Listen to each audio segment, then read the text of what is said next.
तदरध्ययनानि। आगम में कहा गया है सखं खुदीसई तवो विशेषो न दीसई जाई विशेष कोई। सोवाग पुत्ते हरि एस साहू जस्से ऋषा इद्धि महानुभागा। तप की महिमा इस दुनिया में अनेक संदर्भों में आदमी महिमा मंडित हो सकता है। कोई व्यक्ति अपनी साधना से तपस्या से महिमाशाली बनता है, कोई अपने वक्तृत्व से प्रशंसा पात्र बन सकता है, कोई कर्तव्य दिखाने से लोगों की प्रशंसा का भाजन बन सकता है, कोई साहित्य के क्षेत्र में कार्य करके प्रसिद्धि को प्राप्त हो सकता है। और यूँ जाति का भी कहीं एक कीर्ति यश के रूप में महिमा मंडन हो सकता है। आगमकार ने यहाँ इस आगम में जो बताया है कि सखम खुदीसई तवो विशेषो, तपो विशेष साक्षात दिखाई देता है। एक सामान्य जाति का आदमी भी, सामान्य कुल में पैदा हुआ आदमी भी तपोधन बन सकता है। और संसार के संदर्भ में देखें, एक सामान्य जाति का आदमी राजनीति के उच्च पद पर आसीन हो सकता है। बड़ी जाति में पैदा हुआ बन जाए, कोई न बने, और छोटी या सामान्य जाति में समुत्पन्न व्यक्ति भी शिखर तक जा सकता है। यहाँ धर्म का प्रसंग है और जाति का प्रसंग भी है। तो तपो विशेष, तप की महिमा है। एक तपस्वी साधु थोड़े मेले से कपड़ों में आवृत शरीर वाला है, बहुत उजले कपड़े नहीं हैं, जाति से भी बहुत ही सामान्य अथवा हीन जाति का है, परंतु साधना इतनी उच्च कोटि की हो जाए, इतनी तपस्या, इतना संयम कि उसकी विशेष रिद्धि हो जाए, विशेष महिमा हो जाए। साधारण वस्त्रों में भी कोई महान व्यक्तित्व विराजमान हो सकता है और बढ़िया कपड़ों में भी कोई सामान्य व्यक्तित्व अवस्थित हो सकता है। तो ये कपड़े आखिर बाहर की चीज हैं। जरूरी नहीं है बढ़िया कपड़ा वाला बहुत ज्ञानी आदमी है, जरूरी नहीं है बहुत बढ़िया कपड़े वाला कोई बहुत तपस्वी आदमी है, जरूरी नहीं है बढ़िया कपड़े पहने हुए लोग बहुत उच्च पदों पर आसीन हैं। तो कपड़ों का थोड़ा सामान्य सा महत्व संसार में हो सकता है। कैसे कितने बढ़िया कपड़े हैं, कैसे थोड़ा सा कोई महत्व संसार में हो तो हो। और शरीर की सुंदरता का भी यूँ संसार में कुछ महत्व माना जा सकता है, पर सामान्य आकृति वाला व्यक्ति भी अच्छा तपस्वी, अच्छा ज्ञानी कोई हो तो हो सकता है। शरीर थोड़ा बांका टेढ़ा है, वो भी कोई विराट व्यक्तित्व वाला भी, महान आत्मा भी वह हो सकती है। शरीर को देखकर भी कोई अंकन हो सकता है, शरीर के चिन्हों को देखकर सामुद्रिक शास्त्र वाला व्यक्ति अपने ढंग से कोई विश्लेषण कर सकता है। शरीर में कहाँ क्या स्थितियां हैं, बाल कैसे और कैसे, आदि आदि बातों को देखकर कोई मूल्यांकन भी हो सकता है। कोई जानकार व्यक्ति के ऐसे चिन्ह हैं तो कोई महान व्यक्तित्व है, यह भी विश्लेषण हो सकता है। परंतु एक सामान्य शरीर वाला कोई महान व्यक्ति भी, महान आत्मा भी हो सकता है। जैसा कि आगम में कहा गया, सखंखु दिसई तवो विशेषो न दिसई जाई विशेष कोई। एक सामान्य जाति का आदमी भी कोई महान व्यक्ति हो सकता है। तो यह एक शरीर के चिन्हों का विश्लेषण करके कोई व्यक्तित्व का आकलन किया जाए, वह तो एक अलग बात है, अलग सिद्धांत है। परंतु सामान्य चेहरे वाला व्यक्ति कोई ज्ञानी बहुत हो सकता है, अच्छा साधक भी हो सकता है। इसलिए कपड़ों का महत्व हमारे जीवन में हमारी साधना की दृष्टि से ज़्यादा नहीं है। और तो क्या, कोई मेले कपड़ा वाला भी महान तपस्वी साधु कोई हो सकता है, कोई उजले कपड़े वाला भी महान हो सकता है। तो कपड़ा कम महत्व वाली चीज है, और चेहरा कितना सुंदर है वो भी कहीं कहीं कम मूल्य वाली बात हो सकती है। बस कसौटी यह है, तपस्या कितनी है जीवन में, जाति कौन सी है, कपड़े कौन से हैं, शरीर का रंग कौन सा, इनको एक तरफ करके तो यह कसौटी करें कि आदमी की तपस्या कितनी है, आदमी में ज्ञान कितना है, आदमी में सद्गुण भूषण कितने हैं। ये महत्वपूर्ण कसौटियाँ हैं, बस इन पर हम ज़्यादा ध्यान दें। बाकी तो ये थोड़ी बाहर की चीज़ें हैं, कितने बढ़िया कपड़े पहने हुए, क्या है, छोटी, यहाँ तक कोई नीचे बैठा हुआ व्यक्ति भी महान हो सकता है। जरूरी नहीं है कि कोई ऊपर बैठने से ही कोई बड़ा आदमी होता है, नीचे बैठने वाला छोटा होता है। यह छोटा बड़ा एक व्यवस्था तो हो सकती है भाई, कि एक प्रोटोकॉल के हिसाब से कौन ऊपर बैठे, कौन कहाँ बैठे, कौन नीचे बैठे, कौन कैसे बैठे, यह प्रोटोकॉल हो सकता है। प्रोटोकॉल का भी अपना महत्व है, पर नीचे बैठने वालों में भी कोई महान आत्मा हो सकती है। आचार्य श्री तुलसी जब जयपुर में सन 1994 में पधारे थे, और जयपुर के मार्ग में ये सीकर होते हुए, सुजानगढ़ से यूँ सीकर होते हुए जयपुर पधारे थे।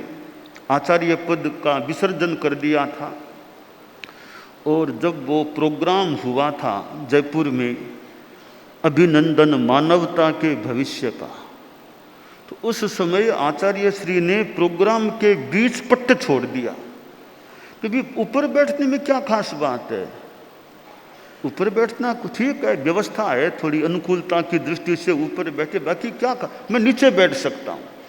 और कहा ही नहीं, नीचे विराज भी गए। तो ऊपर बैठना भी एक व्यवस्था है, प्रोटोकॉल है, कौन ऊपर बैठे कौन नीचे बैठे। ऊपर बैठने के लायक है उसको नीचे बिठा दे, नीचे बैठने के लायक है उसको ऊपर बिठा दे, तो विपर्यास हो सकता है कि किसको कहाँ बैठना, किसको कहाँ बिठाना, कौन से मणि को कहाँ फिट करना। जो जिसकी योग्यता वाला हो वो स्थान उसको मिले, तो व्यवस्था ठीक रह सकती है। जो जिसके लायक है, जिसके पात्र है, उसको वह स्थान मिलना प्रोटोकॉल की दृष्टि से भी और भी यूँ उपयुक्त रहे तो रह सकता है। इसलिए आदमी का अच्छा मूल्यांकन होना चाहिए कि किसके लायक क्या चीज़ है। जो जिसके लायक है उसके अनुसार आदमी का उपयोग किया जाए।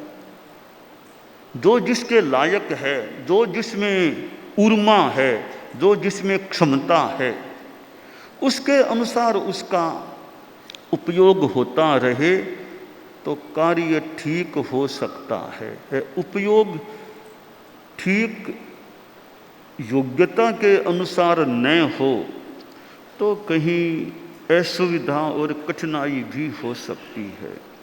तो शास्त्र में कहा गया, न दिसई जाई विशेष कोई, जाति की महिमा नहीं, जाति विशेष नहीं। हालांकि जाति का भी यूँ महत्व दुनिया में रहता आया है, रहा है। एक विचारधारा में जाति को भी यूँ महत्व दिया गया है कि अमुक जाति का है, वो अस्पृश्य है, वो है, ऐसा है, ये उच्च जाति के लोग हैं। एक विचारधारा यह भी रही है।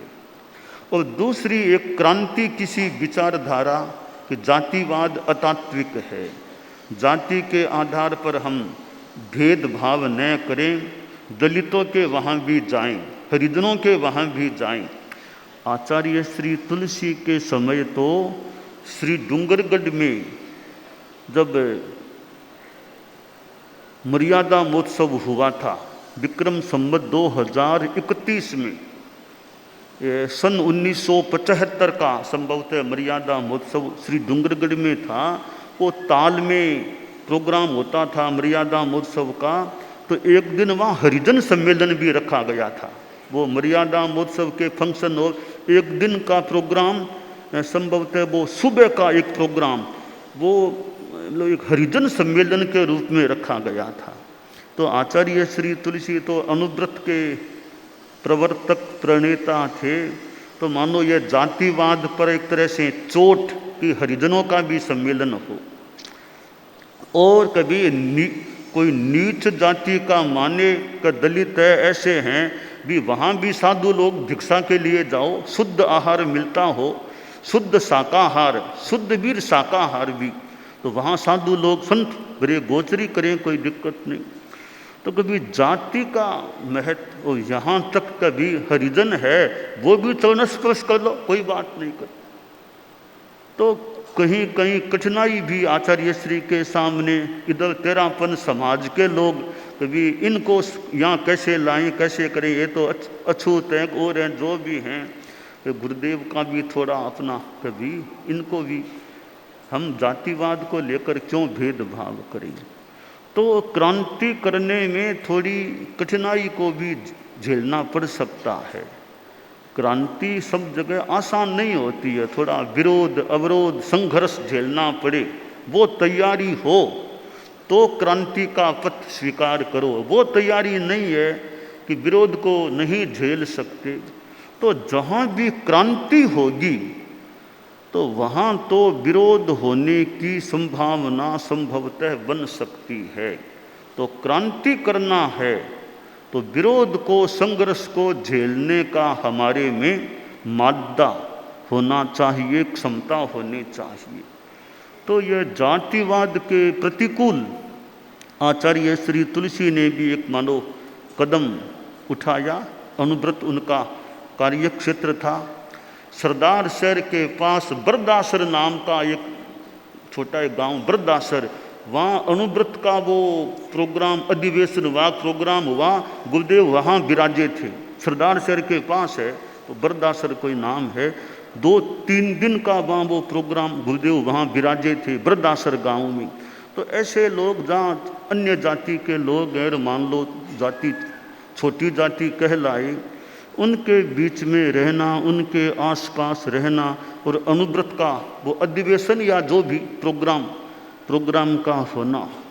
तो आचार्य श्री तुलसी ने ये कुछ क्रांति का स्वर उठाया और विरोध हुआ, जो भी हुआ, नया मोड़ की भी बात, अनेक उपक्रम उन्होंने अपने जीवन में शुरू किए थे और संघर्ष तो कितने आए।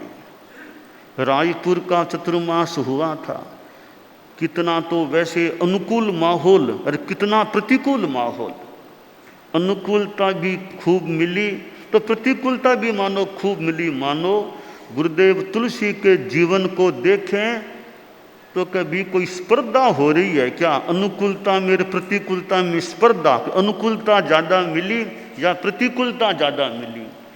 एक और बड़े बड़े लोग पास में आते, ज्ञानी जेल सिंह जैसे, सिरियारी जैसे छोटे गांव में, सिरियारी जैसा छोटा गांव, देश के राष्ट्रपति ज्ञानी जेल सिंह कहाँ छोटे गांव में आचार्य श्री के पास आए। कितनी एक विशेष बात है, एक राष्ट्रपति एक छोटे गांव में यूँ प्रोग्राम में आए तो बहुत विशेष बात है। शंकर दयाल जी शर्मा इसी सुधर्मा सभा में यहाँ आए थे, प्रोग्राम हुआ था, मुझे याद आ रहा है। मोरारजी देसाई इसी जैन विश्व भारती में आए थे, वहाँ कहीं रुके थे, गुरुदेव वहाँ पधारे थे, वार्तालाप हुआ था। दलाई लामा यहाँ आए थे, पहले शायद प्रज्ञा लोक उधर गुरुदेव थे, वहाँ वो आए, बाद में उधर सचिवालय होता था, वहाँ डायलॉग, वो डायलॉग हुआ था, दलाई लामा जब यहाँ आए थे। तो ऐसे कितने कितने लोग, तो जैन विश्व भारती में बीडी जत्ती आए थे, बीडी जत्ती उपराष्ट्रपति थे, बीडी जत्ती। जब गुरुदेव साधियों के सेवा केंद्र वाले ठिकाने में प्रवास हो रहा था, वो ऊपर विराजे हुए थे, वहाँ बासप्पा दानप्पा जत्ती उपराष्ट्रपति भारत के, वे वहाँ आए थे, वहाँ गुरुदेव ने सेवा कराई थी उपराष्ट्रपति जी को। फिर इधर यहाँ कहीं विश्व भारती यहाँ प्रोग्राम वो हुआ था, तो उपराष्ट्रपति लाडनू जैसे गांव में आचार्य श्री के पास यूँ आए थे। तो ऐसे दिल्ली में तो खैर लोग नेता आए ही थे, मिलना हुआ ही था, लाडनू में सिरियारी में भी राष्ट्रपति जैसे सिरियारी में आए तो एक कितनी विशेष बात हो जाती है। तो एक राजीव गांधी अनुव्रत बिहार भवन में गुरुदेव विराजे थे, अनुव्रत भवन या बिहार, वहाँ राजीव गांधी प्रधानमंत्री थे, तब वहाँ आए थे, बातचीत हुई थी। नरसिंगा राव जब साधना केंद्र में आचार्य श्री विराजे थे दिल्ली में, संभवतः वहाँ नरसिम्हा राव जी भी आए थे। ऐसे कितने नेता और आचार्य श्री के पास आए, गुरुदेव खुद भी कहीं पधार के भी मिले थे। पंडित नेहरू से कितनी बार आचार्य श्री तुलसी का मिलना हुआ था, राजेंद्र बाबू, ऐसे कितने लोगों से। तो एक और हम देखें कि आचार्य श्री तुलसी के जीवन में कितनी अनुकूलता, कितनी प्रशंसा और नाम और पुरस्कार, और वो यहाँ आकर के वो पुरस्कार सम्मान दिया गया था आचार्य श्री तुलसी को। तो वो एकता पुरस्कार भी मिला था जब राजलदेसर में वो चतुर्मास, ऐसे पुरस्कार मिले, बड़े बड़े लोग आए। यह उनके जीवन का एक अनुकूलता का पक्ष था। तो दूसरा पक्ष उनका देखें, विरोध कितना हुआ। जो रायपुर, जहाँ हम अनुकूलता की बात शुरू की, थोड़ी देख लें तो प्रतिकूलता का तो पहाड़ सा ढहा था। रायपुर के चतुर्मास में भयंकर प्रतिकूलता की सी बात आई थी। आमेठ में चतुर्मास था, विक्रम संवत 2042 का, 1985 का सन का। तो वहाँ संत लोंगोवाल आए थे, आचार्य श्री उत्तरा पंथ सभा वाले भवन में विराजे थे वो। वहाँ संत लोंगोवाल, सुरजीत सिंह बरनाला और ऐसे मतलब वो आए थे, मिलना हुआ, वार्तालाप हुआ। कुछ दिनों बाद में प्रतिकूलता भी आ गई, थोड़ी सी भयंकर प्रतिकूलता का संवाद भी आ गया। तो प्रतिकूलताएं भी कितनी आई थी। चूरू चतुर्मास हुआ था विक्रम संवत 2029 में, वहाँ भी प्रतिकूलता की स्थिति आ गई। अग्नि परीक्षा के संदर्भ में जो प्रतिकूलता चली थी, रायपुर में, चूरू में, कहीं रतनगढ़ चूरू के रास्ते में और में ये स्थितियां भी आई थी। धर्म संघ के भीतर से भी कुछ प्रतिकूलता या विरोध या जो भी संघर्ष की स्थिति भी आई थी, अपना अपना चिंतन है। इधर एक साध्वी जी के संदर्भ में बड़ी प्रतिकूलता आ गई। मेवाड़ में वो बैरों का मठ वहाँ विराजे थे, वो कैसे वो एक बाई आई चिमटा लेकर के गुरुदेव के यूँ पास में आ गई थी। तो ऐसी वो मेवाड़ की यात्रा में भी ऐसी विरोध की एक साध्वी जी के परिप्रेक्ष्य में वो स्थितियाँ बनी थी। तो ऐसे कितने विरोध। जयपुर में दीक्षा का विरोध हुआ था, विक्रम संवत 2006 में दीक्षा का विरोध हुआ था। बाल दीक्षा को मुद्दा वो बना और कितना एक जो भी विरोध का माहौल बना। तो ऐसे कितने प्रतिकूल पक्ष भी आए। तब मन में आया कि दोनों में स्पर्धा हो रही है क्या, कि अनुकूलता ज़्यादा एक प्रतिकूलता ज़्यादा, दोनों में मानो कोई प्रतियोगिता हो रही है कि कौन ज़्यादा आई जीवन में। तो एक तरफ अनुकूलताएं भी देखें तो दूसरी पंक्ति में पैरेलल देख लें, इधर दूसरी ओर प्रतिकूलता प्रतिकूलता प्रतिकूलता वो भी आती है। तो जीवन में प्रतिकूलताएं भी आ सकती हैं, अनुकूलताएं भी आ सकती हैं। उन दोनों में समता भाव रह सके, समत्व भाव रह सके, वो बड़ी बात हो सकती है। आदमी शांति में रहे, समता में रहे और अपने सूझबूझ चिंतन से आगे बढ़ने का या समस्या का समाधान करने का प्रयास करे। तो यह जातिवाद, एक तपोवाद, एक तरफ जातिवाद है, एक और तपोवाद है। तो शास्त्रकार कह रहे हैं सखंखु दिसई तवो विशेषो न दिसई जाई विशेष कोई, कि तप की महिमा साक्षात दिख रही है, इसमें जाति का कोई महत्व नहीं। किसी भी जाति का आदमी यदि तपस्या करता है, साधना करता है, तो वो आत्मा की दृष्टि से महत्ता को प्राप्त हो सकता है। तो यह जातिवाद, जिसे एतात्विक भी कहा गया है कि जाति का कोई मतलब नहीं, पर संस्कार कैसे हैं, जीवन में गुणात्मकता का पक्ष कैसा है, इसका निरीक्षण परीक्षण किया जा सकता है। बाकी आज तो लोकतंत्र की यह प्रणाली है, तो कोई सामान्य जाति का आदमी भी बहुत आगे आ सकता है। हम तो आत्मा की दृष्टि से बात करें कि आत्मा का उत्थान कैसे हो, आध्यात्मिक साधना कैसे आगे बढ़े। इस दृष्टि से हमारे धर्म संघ में हम देखें तो सिंधी समाज की भी दीक्षा हमारे यहाँ हुई है, सिंधी समाज की भी, जाट परिवार से हमारे यहाँ दीक्षा हुई है। और भी कोई जाति की यहाँ ये जाट परिवार की दो बहनें सिसाई वाली, वो एक और भी कोई साध्वी जी होंगी, जाट परिवार से भी हुई, एक सिंधी परिवार से भी हमारे यहाँ दीक्षाएँ हुई हैं। हाँ, तो यूँ अनेक जातियों से हमारे धर्म संघ में दीक्षाएँ भी हुई हैं। तो ठीक है, बाकी समय समय की बात है, द्रव्य क्षेत्र काल भाव की बात है भी, कि अनुकूलता का पक्ष भी देखना चाहिए भी, संस्कार कैसे हैं, दृढ़ता कैसी, वैराग्य कैसा, वो भी देखना चाहिए। परंतु मुख्य कसौटी है वो गुणात्मकता है। तो यह जातिवाद का एक तरह से अस्वीकरण जो यहाँ किया गया है, इसका सूक्त है न दिसई जाई विशेष कोई, न दृश्यते जाति विशेष है कोपी। जाति विशेष कुछ नहीं है, महिमा है तवो विशेषो, तप की महिमा है। तो हमारी आत्मा तप संयम से भावित रहे, यह कांक्ष है। दानान सिद्धम अभय पयाणम सच्चेषु या अणवज्रं वयन्ति तवेषु या उत्तम बंभचेरम लोगुत्तमे समणेनाय पुत्र।